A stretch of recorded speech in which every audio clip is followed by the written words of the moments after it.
Merhaba değerli TV 2020 izleyicileri, ben diyetisyen Merve Koç. Diyetisyen Merve Koç ile Sağlıklı Beslen, Sağlıklı Yaşa programıma hoş geldiniz. Bu hafta programımda değerli bir konuğum bizlere eşlik edecek. Kendisiyle birlikte birbirinden güzel, farklı, sağlıklı tarifler hazırlayacağız. Ercan Şef'le başlayalım programımıza. Ercan Şef, hoş geldiniz programımıza. Merhabalar Merve Hanım, hoş bulduk. Katıldığınız için çok teşekkür ediyorum. Davetiniz için ben teşekkür ederim. Kısaca kendinizden bahseder misiniz? Tabii ki. İsmim Ercan Çobanoğlu. Yaklaşık 12 yıldır bu sektörün içerisindeyim. Sağlıklı gıdalar hazırlıyorum. Şu anda da bir otelin grup bir tesisin alakatlarından sorumluyum. Çok güzel. Evet. Bugün bizlere farklı tarifler hazırlayacaksınız. İsterseniz başlayalım o tariflerle. Memnuniyetle. İlk ürünümüz domates carpaccio. Üzerinde stracciatella peynir dolgusu, kabak çekirdeği, limon aromalı zeytinyağı ve mikrofilizlerimizle hazırlayacağımız bir ürün. Dilerseniz şöyle yavaştan başlayayım. Evet. Ürünümüzün içerisinde ince yaprak domatesler kullanıyoruz. Aslında çiğ beslenmeye de uygun bir güzel alternatif olacak bizler için. Kesinlikle. Domatesler ince dilim şeklinde. Evet, bu şekilde ince dilimlediğimiz domateslerin üzerine limon aromalı zeytinyağı ekleyeceğim. Limonun kabuklarını 60 derecede zeytinyağının içerisinde 1,5 saat ısı içerisinde beklettiğimizde limonun bütün aroması geçiyor. Yani gayet güzel, keyifli bir hal alıyor. Ardından stracciatella peynirlerimi ekleyeceğim. Bufalo sütünden yapılan muazzam bir peynir türü. Kremi dolgusuyla birlikte. Aslında bu peynirin özelliği yağ oranının düşük ve protein içeriğinin de yüksek olması aynı zamanda. Sağlıklı beslenmek isteyen bireyler için de güzel bir alternatif olacaktır aslında. İç dolgusundan yararlanarak kullanıyorsunuz Ercan Şef. Evet. Şimdi aslında tam bizim mutfağımıza da uygun bir yemek. Sağlıklı mutfaklarda biraz da modern mutfakta demek istiyorum. Sağlıklı artık beslenmesine dikkat eden misafirlerimiz de veyahut da hastalıkları, bazı beslenme rahatsızlıkları olan misafirlerimiz de var. O yüzden biz de raw food akımında ciddi bir destek sağlıyoruz. İçerisinde zeytinyağıyla da birlikte Akdeniz beslenmesine de aslında uygun bir alternatif olacaktır. Hem sebze içeriğinin de olması sebebiyle. Mikrofilizler de kullanıyorsunuz. Evet, kabak çekirdeğimi ekledim. Üzerine mikrofilizleri. Aslında bunlar da mikrofilizlerimiz de yani bir nevi bir sebze diyebiliriz. Çünkü sebzelerin küçük tohumlarından elde ettiğimiz bu tür ürünlere çok güzel yakışan, lezzet ve renk veren ürünlerden bir tanesi. Evet, aynı zamanda antioksidan özellikle kazandırmaktadır besine. Ürünümüz bu şekilde hazır. Gayet basit, evlerde ve yani büyük işletmelerinde, başlangıç menülerinde yer alan bir tane ürünümüz. Hem görsel olarak hem lezzet olarak bütün misafirlerimize hitap eden bir ürünümüz. Çok pratik bir şekilde hazırladınız Ercan Şef aslında. Değerli izleyicilerim, sizler de evinizde bu şekilde pratiklikle hazırlayabilirsiniz aslında. Sizin için hem kısa vakit açısından da güzel bir alternatif olacaktır hazırlarken. Evet, diğer bir ürünümüze geçelim isterseniz. Bir diğer ürünümüz ise soğuk levrek çorbası. Aslında bu ürünümüz Peru mutfağına ait bir levrek sevicedir. Balığın, çiğ balığın ısıya temas etmeden asite ürünlerin özellikleriyle asite maruz kalarak pişirilmesidir. Fakat biz bunu kendi mutfaklarımızda yorumladık. Portakal, limon ve zeytinyağının pişirme dokusundan, asidinden faydalanarak içerisine de fesleğen ve nane ekleyip çok güzel, fresh, ferah bir yaz çorbası olarak misafirlerimize servis ediyoruz. Öncelikle levreğimi küp, levrek, çupra gibi beyaz, lif dokusu yumuşak balıkları tercih edebilirsiniz. Ben levrek tercih ettim. Somon da kullanabilir miydik Ercan Şef? Kesinlikle somon da kullanabilirsiniz. Yani aslında biz mutfakta hep şunu söylüyoruz, tabiri caizse.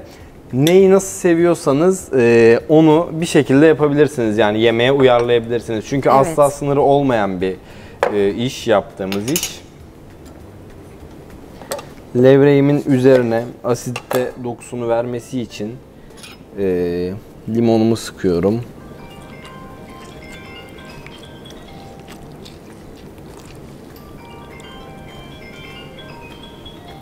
Evet, limonumuzu ekledik içerisine. Ardından hem lezzet yine bir asit dokusu vermesi için portakalımı ekliyorum.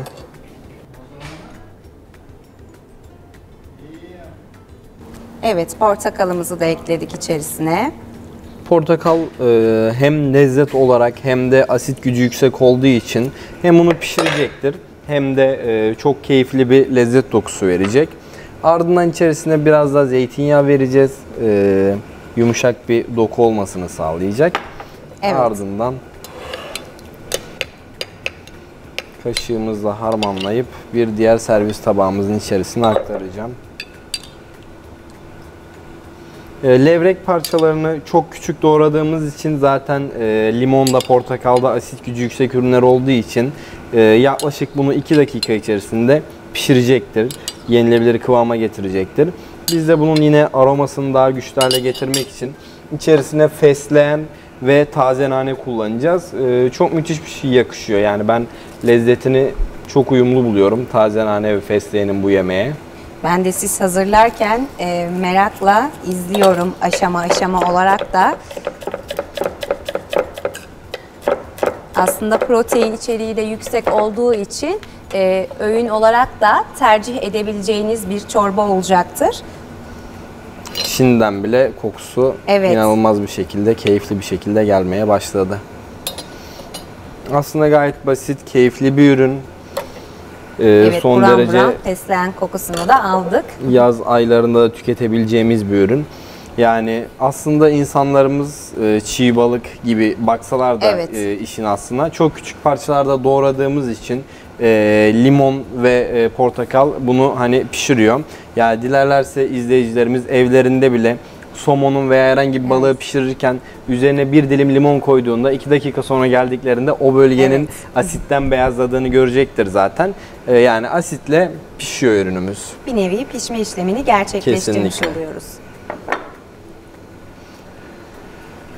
Diğer bir ürünümüze geçelim isterseniz. Memnuniyetle. Üçüncü ürünümüz ise bugün bir et yemeği servis edeceğiz. Dana bonfile. Dana bonfile hayvanın en az yağ dokusuna sahip ve yumuşak lif yapısından etlerinden bir tanesidir. Yanında da bir vegan et sosu vereceğiz. Şimdi diyeceksiniz ki et ve vegan et sosu ne alaka? Normalde etin yani et kokusuna hassas misafirlerimiz için yaptığımız bir ürün bu. Etimiz en az minimum yani böyle kokuya veya aromaya sahip olan etlerden bir tanesi. Yanında da vereceğimiz vegan sosla birlikte birbirini dengeliyor. Diğer bir ürünümüzü hazırlamaya da devam ediyoruz.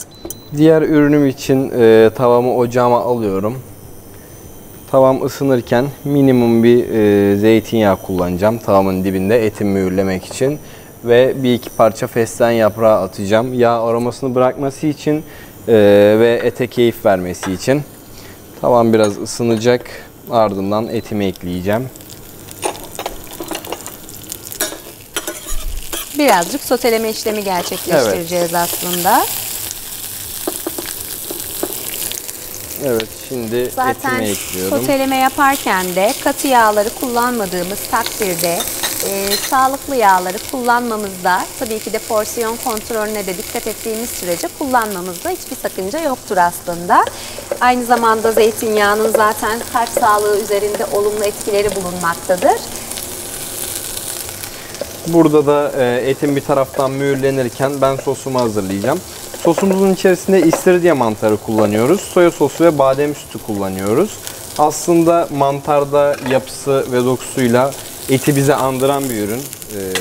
Ya vegan bir et demeyeceğim tabii ki ama lezzet olarak veya et ile beslenmeyi sevmeyen izleyicilerimiz mantarı da tercih edebilirler. Peki kullanırken bitkisel süt yerine normal süt de kullanabilir miyiz Ercan Şef? Tabii ki kullanabilirsiniz. Normal süt, bitkisel süt. Aslında hani dediğim gibi biz bunu vegan bir misafirimiz talebi üzerine yaptığımız bir sostu. Ardından çok beğenildiği için et yani ağır et yemekleri tükenmeyen misafirlerimize de servis ediyoruz. Aynı zamanda bitkisel süt kullandığınız için de